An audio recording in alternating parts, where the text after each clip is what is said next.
Magandang gabi, Collegiate Taricans. Kamusta po kayo? Welcome back po dito sa ating YouTube channel. Nandito na naman nga po ako, si Gandara, ang Collegiate Taricans po ninyo na maghahatid ng mga latest update and fresh happening single po sa TVJ and Collegiate Taricans.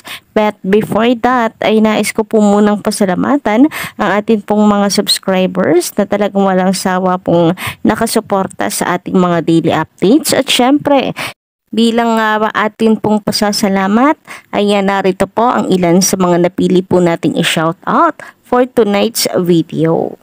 Shoutout and magandang gabi nga po dito kay Sir Joe Donato. Ayan, kamusta po kayo Sir Joe Donato? Magandang gabi po sa inyo. Namiss ko yung mga komento nyo, ang tagal nyong nanahimik. Nagbibigay daan po ba kayo sa mga bago po natin subscriber? So, anyway, malapit-lapit na rin po tayo, no? Mag 18,000. So, advance, happy 18,000 po, subscriber po sa atin. Ngayon pa lamang. So, sa mga bago lang dito, just click the subscribe button para makasama po kayo sa Gandara University po natin. Anyway, shoutout din po dito kina Sir Manuel Ponce. Sabi niya dito, ang ganda kasi ni May na di nakakasawang pagmasdan katulad ng sinabi ko dati, yung ganda at karisma at galing ng mga it girls magkakaiba. Totoo po yan. So, may kanya-kanya pong atake rin ang mga it girls. May kanya-kanyang karisma at may kanya-kanyang talentong nagsashine. And about Maine Mendoza, parati ko rin naman pong sinasabi yan sa aking mga vlogs na there's something kay Maine Mendoza na kayo ay mapapatitig po talaga parate sa kanya kapag siya po ay nasa screen talaga. So, kumbaga pag group na po yan, na minsan ay mapapatitig ka dito kay Mangkay. Ganon po yung charm ni Maine, pati nga po yung mga cameraman, minsan fino-focus po talaga dito kay Mengay. And ngayon ay ganon na rin po, no? Itong si Atasha, nagiging pantasya na rin po talaga siya ng mga legit viewers po ng TVJ dahil agaw pansin din po talaga ang beauty ni Atasha. Samantala, shoutout and magandang gabi din po kay Sir Roy Mesiano Mogol. Matagal na po nating subscriber to. So, thank you so much sa pagtutok at pakikinig po parate sa atin po mga daily updates. Sabi niya dito, yan ba ang sinasabi ng GMA7 at Annette Gozon na wala silang pinapanigan? Puro hindi naman totoo yung mga sinasabi ng may-ari ng GMA7. Na tatanggalin niya ang fake bulaga. Yan ba yung walang pinapanigan at kinakampihan? Sabi pa niya rito, talagang gagamit ng maduming galawan ang kalaban para lang manalo sa laban. So, ang tinutukoy po niya dito ay yung signal din po ng TVJ na kung saan ay humihina nga raw po. Mga ka-OG, kayo po ba ay nakakaranas din ng ganito? Pa-comment lamang po sa baba. Sa mga may gamit po dyan ng GMA for the box. So, parang tuwing i-80 lang daw po kasi nangyayari na bigla na lamang nawawala po ang signal ng TV5. Pero sasamantalahin na rin po natin ang pag-i-endorso ng Sulit TV Box, guys. So, lipat na lamang po tayo sa Sulit TV Box para po sa mga nagkakaroon ng problema sa kanila pong signal. And about naman po sa ipapahinto ang itbulaga po ng tape, papahinto ng GMA7. So ako ay napaka-imposibleng mangyari po nito. Palagay ay meron kasing agreement po ang mga yan. So since meron namang ipinapadabas po ang Tape Inc. na noon time show, which is nakuha nga po nila si Buboy, si Yorme, si Paulo, magpapatuloy po ang mga yan dahil wala man pong pumasok na ads dito or wala man pong pumasok na advertiser dito sa Tape Inc. ay babayad at babayad pa din naman po sila sa GMA7 ng upa para po sa slot ng noon time. So kung hindi po makabayad ang Tape Inc., baka doon ay magkatotoo po na papaalisin ito. Pero as long as nagbabayad po sila, kahit magkanda lugi-lugi po sila, ay tatapusin ng GMA7 ang kontrata. Ang tanong lang ay kung i-renew pa po ba nila. Anyway, kay Sir Danny Flores, shoutout din po sa inyo. Pinapa-shoutout po niya ang lahat ng mga legit Daricats. Samantala, patungkol naman po sa labanan ng concurrent viewers po ang komento ni Miss Mendoza Jovi. So, narito nga po sabi niya, shoutout po pala sa inyo and magandang gabi. Thank you so much sa parati pong pakikinig at pagantabay na ating mga daily videos. So, nag-therapy. Ang therapy ay naka 112k ang EAT sa YouTube. Ang fake EB ay 1.5k. Ang daming patay na isda, ang fake EB ay pinupuntahan ng langaw. So, kung i-compare nyo nga po kasi 100,000 views versus po sa 1.5 ay talaga naman pong nilalangaw yung kanilang live dahil ang layo po ng agwat. Samantala, update naman po dito kay Zombie Togi, mga ka-OG, ay ang balita po natin ay makakabalik pa rin naman po siya sa EAT. So, andun pa din naman po siya sa barangay.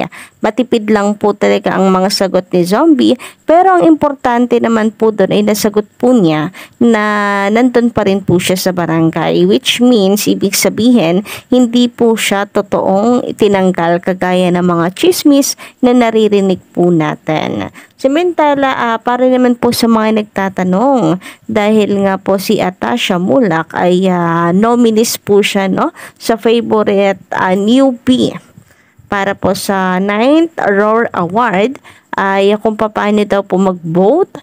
Ayan, pakibisita na lang po nitong Facebook page ng The Kapatid Was since ito naman po ay sa Kapatid Channel na fan page, pa-follow na lang rin po since tayo ay nagsialbaluta na rin po sa TV5.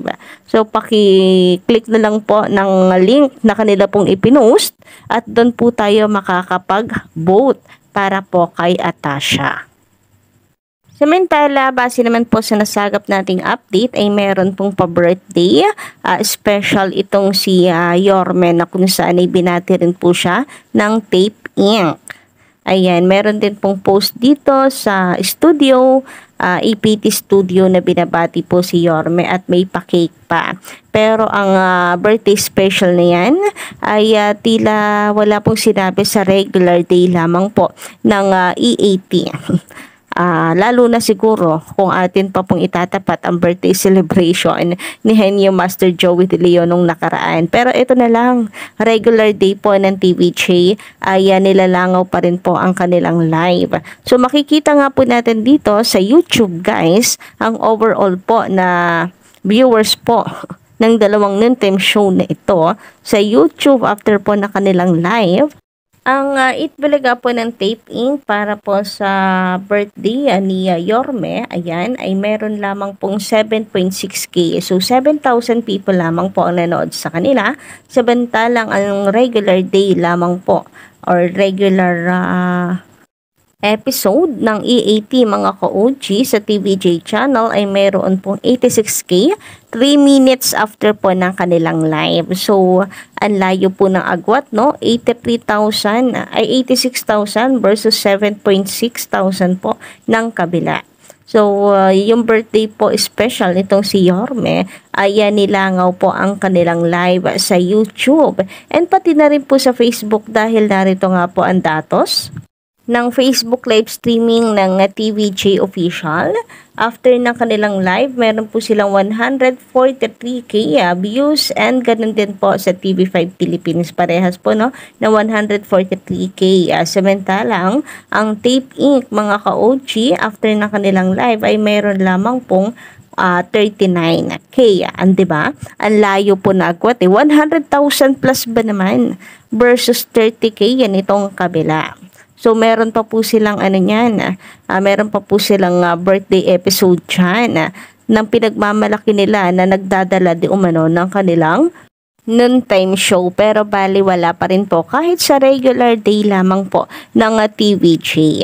Samantala, patungkol naman po dito sa noontime shows TV ratings, nangunguna pa rin po tayo mga collegiate lubricants. Kaya naman congratulations and thank you po sa lahat ng nakasuporta parate sa TVJ. So mula po ito na sa update ng Dakapatid ba? So dire-diretso sunod-sunod po ito ka-OG mula po October 16 hanggang 20 na TV ratings. So makikita po ninyo dito na lahat po ng date na ito from 16 to 20 ay nangunguna po tayo. So eto nga po puro 4% no ang TVJ rating, samantalang Itbulaga po ay nasa 3% lang at ang It's Your Lucky Day naman ay naglalaro lamang sa 1% and 2%.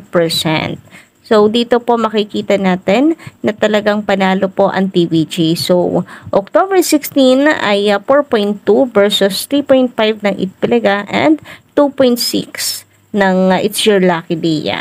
October 17, 4.4 po ang TVJ, 3.4 naman po ang Itbulaga, and 2.1 lang po dito sa It's Your Lucky Day. October 18, 4.8% tayo guys, so mataas-taas po ito, samantalang ang kalabang ng time show po ay 3.5% lang and 1.8%, diba? Malayo po ang agwat natin ka-OG.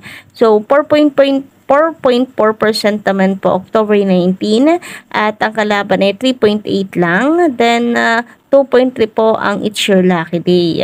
Samantalang October 20 ay 4% po tayo ka-OG and 3.6 po ang kalaban. Then ang It's Your Lucky Day ay 2.3%. And ayon naman sa pinaka-latest nating nakuha, October 21, 2023, mga kapatid, ay meron po tayong 4.9%. So, mas mataas po ito. Then, 4.3 lang po ang Itbulaga. And then, ang It's Your Lucky Day ay 1.9%. Nananatili na tayo po ay number 1. So, yun lang po muna ng update natin ngayong gabi. Don't forget to click the subscribe button and notification bell para po sa iba pang mga balita.